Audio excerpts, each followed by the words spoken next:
All right, I really want you to think about this for a second. What if the reason your business feels heavy right now isn't because you need a better strategy, but because you've outgrown the version of you that built it? Because here's what I found is most business owners hit a point where what used to work stops working. What used to feel exciting starts feeling draining. And what used to feel simple now feels complicated. And in that moment, most people go, I need a new plan. I need better marketing. I need more leads. But here's what I've learned is that sometimes we don't always need a new strategy. We need a new level of leadership because your business is always a reflection of you, your clarity, your standards, your energy, your decisions. And when those don't evolve, your business can't either. So today, I'm going to walk you through the exact leadership framework I teach every business owner, the shifts that create both business growth and personal fulfillment, and how this framework is actually the thing that unlocks your dream life. Because this is what I believe deeply. You don't build a business just to make money. You build a business to create freedom, impact, and a life you love. And leadership is the bridge between where you are and that life. So let's jump into this. The real problem that I find most business owners face is not the ability to struggle because they're not capable. I've seen this more where business owners struggle because they're operating in the wrong role. So they're sort of more the employee mindset in their own business or the firefighter putting out problems, the doer trying to keep everything moving. And that works for a season, but eventually what happens is it does start to create burnout and bottlenecks and resentment. And here's the hard truth is you can't build a business that gives you freedom if you're the one holding it all together. And I've seen a lot of entrepreneurs hit this moment where they think, okay, if I just work a little harder, then I can fix this. And working harder doesn't solve a leadership problem. It really amplifies it. And so this is where the shift starts to begin, is really looking at the difference between being the technician and the entrepreneur. Now, the leadership framework, if I'm going to break this down a little bit deeper for you, is when I work with business owners, I don't start with the marketing and the sales tactics and the systems. I start with leadership. And this is why, is the quality of your leadership really determines the quality of everything else. And so the framework that I teach is really simple, but it's powerful. And it's not complicated at all, but it does require a lot of honesty. And it's not flashy, but it does create really good results. And it has 5 core components. The first one is identity. The second is vision and standards. The third is ownership and decisions. The fourth is energy and emotional leadership. And the fifth is systems and structure. And I want you to notice as we go through these is how much of this doesn't have a lot to do with tactics and everything to do with who you are being. So let's start with the first one, identity. What I've learned is that the biggest gap in most businesses often is not skill, it's identity. Because if deep down you still feel like, well, I really hope this works, or I'm figuring it out, or I'm not fully there yet, you'll hesitate, you'll second guess, you will underlead, and your business will reflect that. And I see this all the time with clients who are incredibly capable, but they're waiting to feel ready before they lead. And so what I found is that leaders don't feel ready. They decide to lead. And this is where identity comes in. So you have to start asking, who is the version of me that already has this?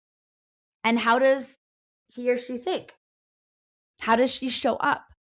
What does she tolerate? Right? And what does maybe he or she not tolerate?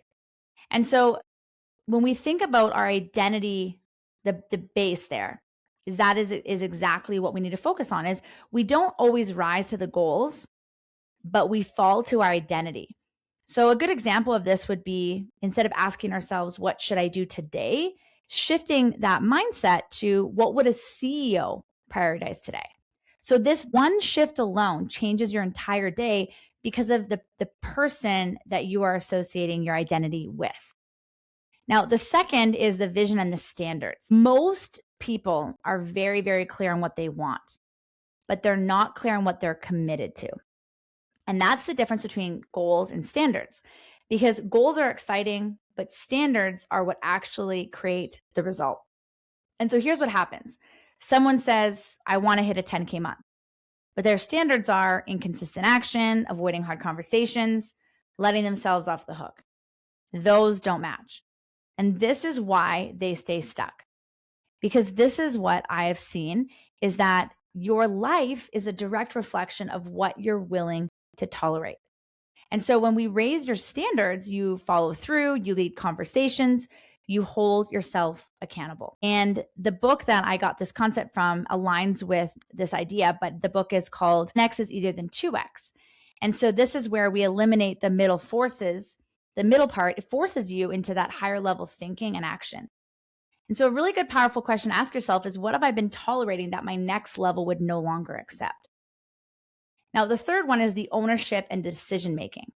And so the moment that someone fully steps into ownership, everything accelerates. But ownership is uncomfortable because it removes the blame, excuses, and the waiting. And it starts to replace it with responsibility, choice, power. And I've had clients say, well, my team isn't performing. And I'll say, well, who leads the team? Because here's what I've seen is that ownership is not about fault. It's about control. And when you take ownership, you stop asking, why is this happening to me? And start asking, what can I do to change this? Now, there's a decision-making layer in here, is that leaders don't wait for certainty. They move with clarity. And clarity comes from action and not just thinking. Now, the fourth piece of this is tying into energy and emotional leadership. Your team, your clients, your business, they feel you before they hear you. And this is where emotional leadership comes in. Because if you're overwhelmed, you're doubting, you're reactive, that energy leaks into everything. And I've experienced this myself. Days where I felt off and suddenly calls felt harder, conversations felt heavier, everything felt like effort. But when I'm grounded, everything flows because presence creates the power. So a good practical shift is asking ourselves, instead of asking ourselves, what do I need to do? Asking, how do I need to show up? Now, the fifth piece of this is the systems and the structure. So people will say that they want freedom, but they resist structure. And that's the disconnect, because structure actually creates freedom. So if your business relies on you remembering everything, you doing everything, you managing everything, you don't have a business, you have a job. And leaders design systems that support them. So examples of this is the CEO calendar, defined roles, clear processes, delegation pathways. And this is where your time starts to really open up and your business starts to scale. Now, the deeper truth to all of this is that most people don't actually want a bigger business. They want a better life. And do I think you can have a bigger, more successful financial business while having a better life? Absolutely. But what a lot of people really want, also in addition to having a successful business, is time with family and friends, freedom in their schedule, confidence in their decisions, peace in their mind. They only want to create that. The only really way to create that is through your leadership. Because leadership is not just about your business. It is also about how you live. So if this resonated with you and you're realizing that your next level isn't more strategy, it's stronger leadership, I want to invite you into the LFG Business Academy on Skool, because it's completely free.